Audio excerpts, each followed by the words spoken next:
We got a 1v1 Setons between two very good players. We got VIP, a great Setons player who switched over to a lot of 1v1 as well. So he's Seraphim, a very fast build here with only one mask extractor. Looks like it's going to be a standard mid build versus Low, who usually never plays Setons but is a very good 1v1 player.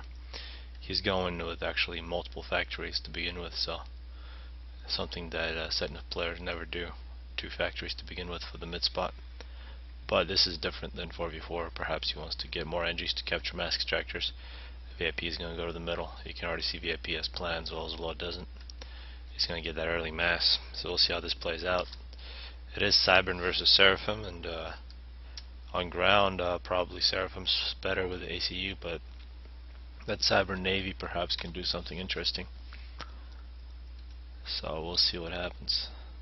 I have no idea how long this is. Let's see what the unit limit is.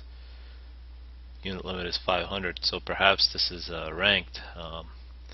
There's no other reason to make it a 500 unit limit. That could be a problem later on in the game.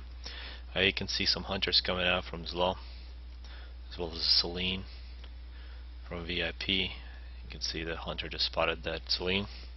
We do have an NG. The ACU is pretty late for Zlo, but an NG from Zlo is coming in. It's going to get a few of these really small chunks and an attack move, NG attack move in the middle. It's very strange to see, and you can see this hunter is trying to sneak in. He just snuck in by VIP's ACU. Wherever there is a tank, now moving in multiple tanks from VIP. So VIP is really going with a standard Setons build for front. First you get a bunch of NGs, and you get a nice team to go take out this NG from Zlo. Although it doesn't look like it's going to be a very effective NG. So at this point you can see VIP getting a lot more mass. But to score for VIP much higher, he did spend a lot more time at home. Has already multiple factories and got NGs expanding. Interesting to see he's got a hunter, or it's actually a mantis. Killed off that Celine.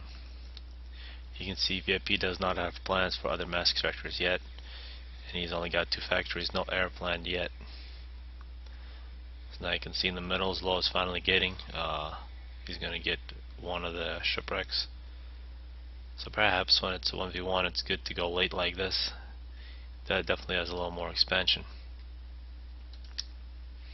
You can see this tank, 2 tanks in Celine going forward. You're going to run into a lot of mantis.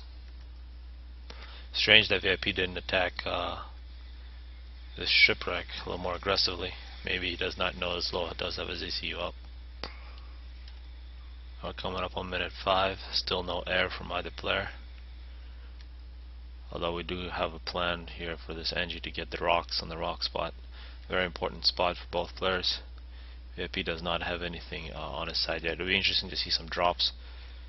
Very large map, perhaps, well, islands probably eventually. But behind the other player you can see VIP still getting mass. Minute 5 Zlo has got about 4,000. VIP is at 9,000, so a lot more. 370 production up for power of VIP, and Zlo is at 450, so Zlo seems to be doing a little better in terms of his eco. Now VIP might be in a little bit of trouble here, although the Seraphim ACU very strong, especially in Cybran. You see the foot bug really helping VIP out there. It's bad micro on the mantis, they're just standing there. And against the Seraphim Artie, that's very suicidal. And you can see that VIP is getting the better of this fight, even though Zlo did have a few more units. But now a lot of Artie coming Zlo's way. He's got to run into the water. He's got to be dodging those Artie, and he is doing that. Goes down to 1,000, 1,500. Almost died actually, went down to 300 health. VIP is still at 5,600. We can see a wall being constructed by Zlo to stop this force from VIP, and now we see some naval units from Zlo.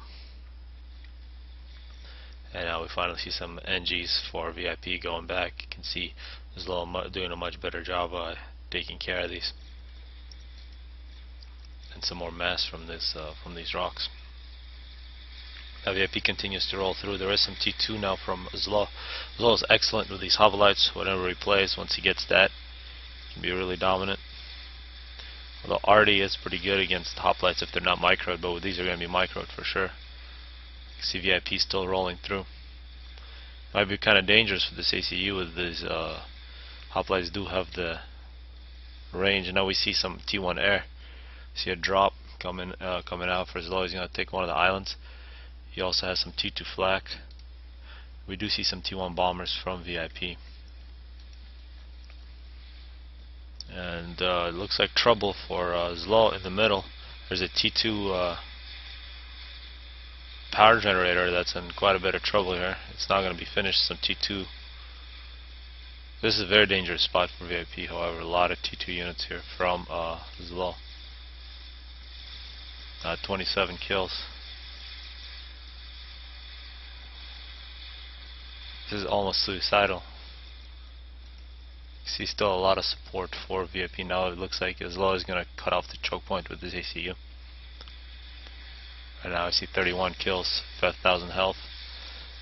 Now these Artie are still moving in. You can see elsewhere. You can see Zlo dropping off NGs all over the map. That was definitely not an off map. That's good stuff from Zlo.